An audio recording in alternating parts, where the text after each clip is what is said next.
Hello everyone. So in the last video, we downloaded all the files that are required. So now let's go through all these files one by one and get a clear idea of what each of the file does. So here we have all the files: txntest.php, status.php, encode, config, pgresponse, and pgredirect.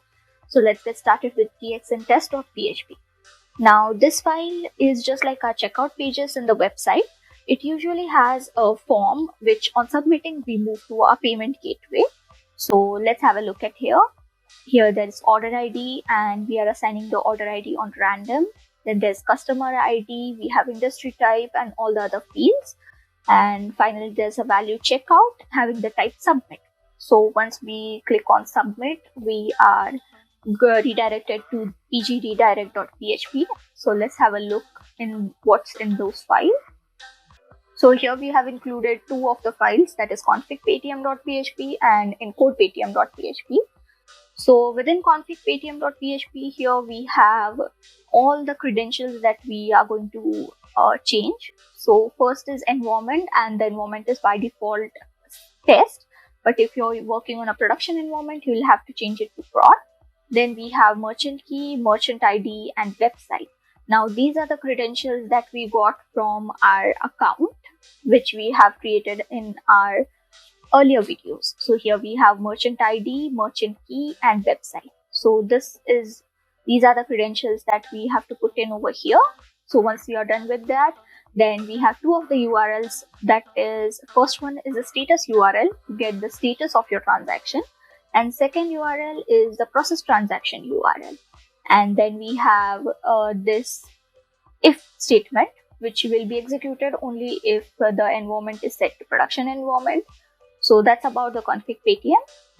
Then we have encode page, which has all the functions that are used to encrypt our data before it goes to the payment gateway, so that our transactions are much more safer. Now all the remaining part in PG redirect will be explained by my friend Vaishnavi. So let us have a look at this pgredirect.php file. So what this file basically does is it accepts all the value from txntest.php. So see, here it is accepting all the values and storing it in some variable. It will create an array called param list where it will put all these values, or along with that we have to specify a callback URL. So we have this pgresponse.php file where it has to return after completing the transaction status. I mean, it will show all the transaction status on this file. So I have mentioned the URL for that file, that particular file. So now let us have a look at pgresponse.php. Here we will have a checksum from this file. So what it will check if all the parameters are mentioned or not. If yes, then it will check the status. If it is true, it is successful, then it will display that your payment is successful, and if not, it will display transaction status is failed. So here it sends param list to the function that is in the encryption file and generate checksum string, which will let us know whether to process further or not. Now let us have a look at this transaction status.php file. So here what we are doing is basically we will have this file is basically used to check the status.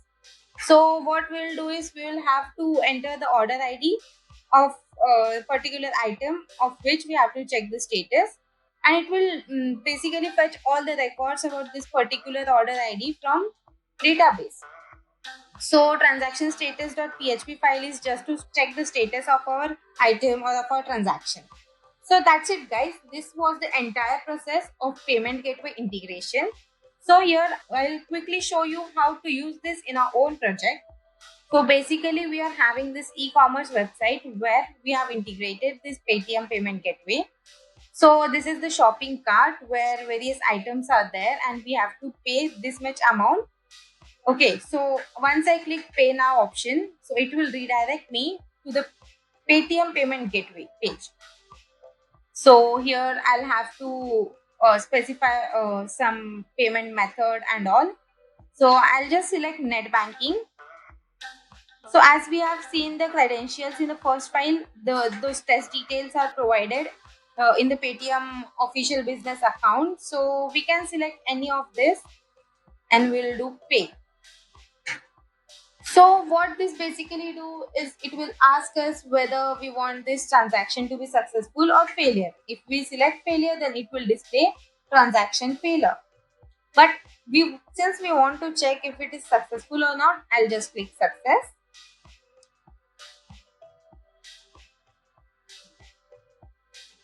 And now it will show me your payment is successful and thank you for shopping.